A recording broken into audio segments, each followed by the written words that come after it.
let's rewind back to 2022. And I told you the Baltimore Orioles have 5 players in Baseball America's top 100, including the top 10 player. What would your reaction be? And we're going back to what year? 2022. That they have that? Yeah. I don't think I'd be shocked. You'd be happy, right? Yeah. Okay, fast forward to 2026. Jeremy Conn, the Orioles have 5 players in Baseball America's top 100, including the number 9 player in Basallo. Same reaction as 4 years ago? Absolutely. I mean, you still have, and I know Beavers is on that list too, but he's eligible for Rookie of the Year. Same reason Basallo's on there. But the fact is, like, the other thing that was brought up is that there's 2 more guys that are knocking on the door in that top 100. And you know how this changes from year to year. Like, I still think Basallo is one of the best prospects, period, in all of baseball, and people are going to find out.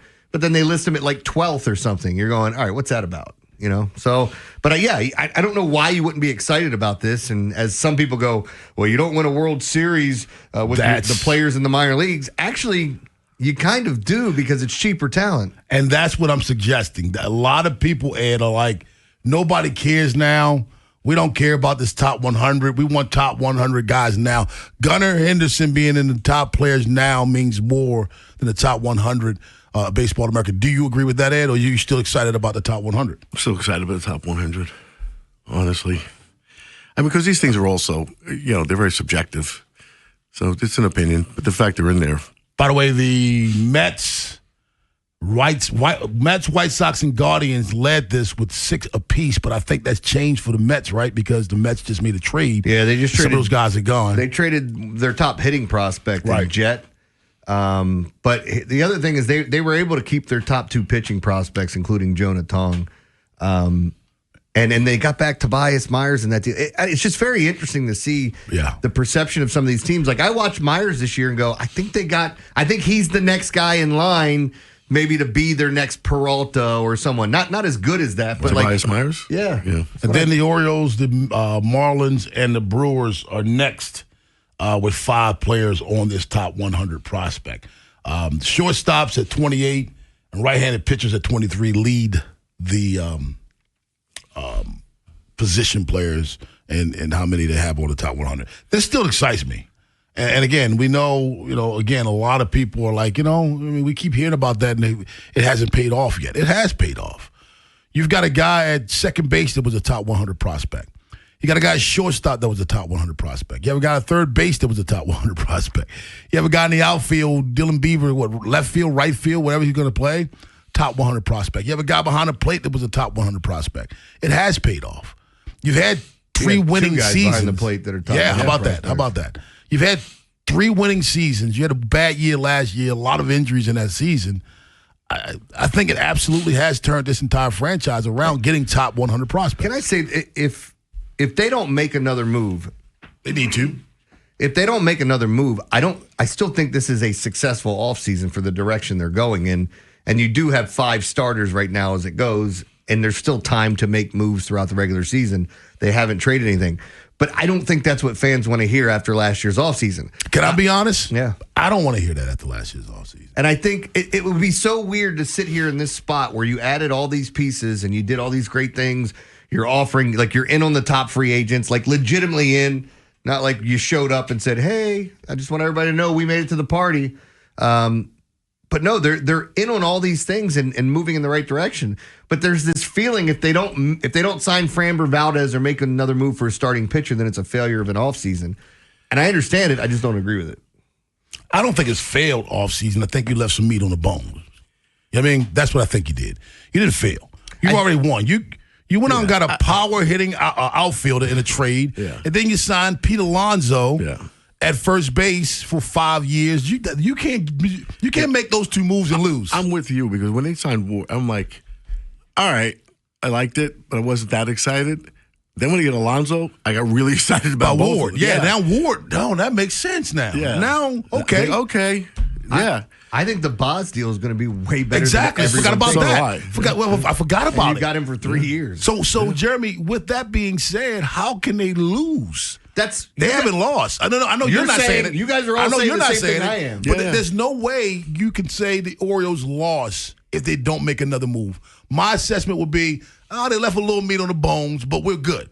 we're good. But you still have up until the trade deadline with multiple prospects that now feel blocked. Because at some point you have to expect Jordan Westbrook to be himself. At some point you got to expect, you don't go from a disastrous rookie year to a better second year, not expecting a better third year for Jackson Holliday. You know what I mean? All you've seen from Jackson Holliday on the major league level is progression.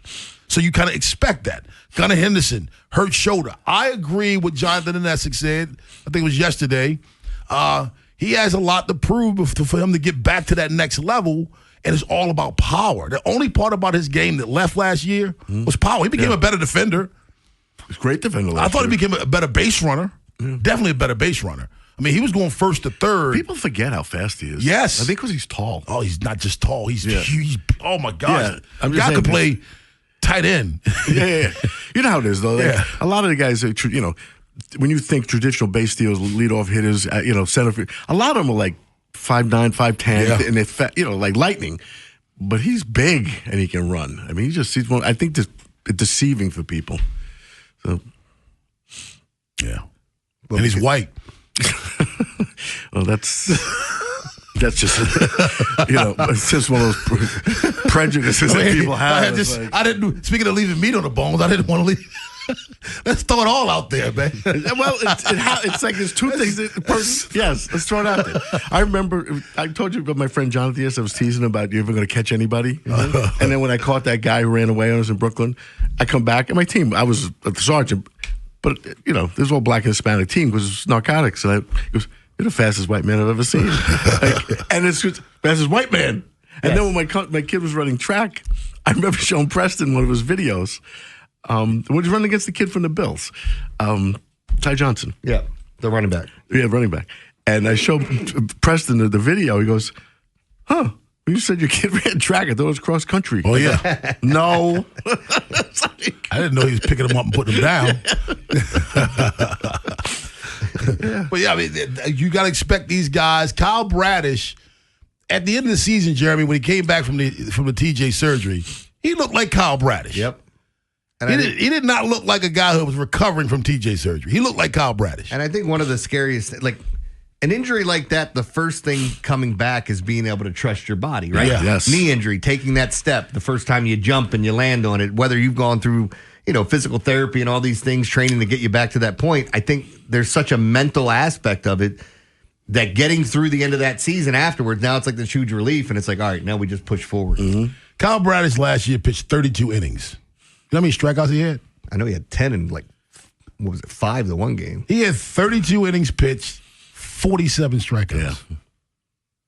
Gave up 23 hits. Before he was like one of the best pitchers in baseball. Well, he was second team. People forget in 2023, remember they had the All MLB? Yes. He was second team All MLB. Yeah. He finished 4th in the American League Cy Young Award. I really believe what you just said. I don't think people realize that. Maybe it's this, whole woe is me, we don't deserve it. They don't realize he was a Cy Young candidate. I just think top 5. People just didn't think about it or don't remember. 2.83. Or don't know. 2.83 earned run average and 168 2/3 innings pitched. And he had 168 strikeouts. So every year his strikeouts to innings pitch ratio gets better. His first year in Baltimore, 117.2 innings with 111 strikeouts. His second year was his best year. It was almost even. 168 2/3 innings pitched, 168 strikeouts. The year he got hurt, 2024, 39 1/3 innings pitched, 53 strikeouts. So now it's starting to go more strikeouts than innings pitched. What do you want from an ace? More strikeouts than innings pitched. Yes. That's what you want from your ace.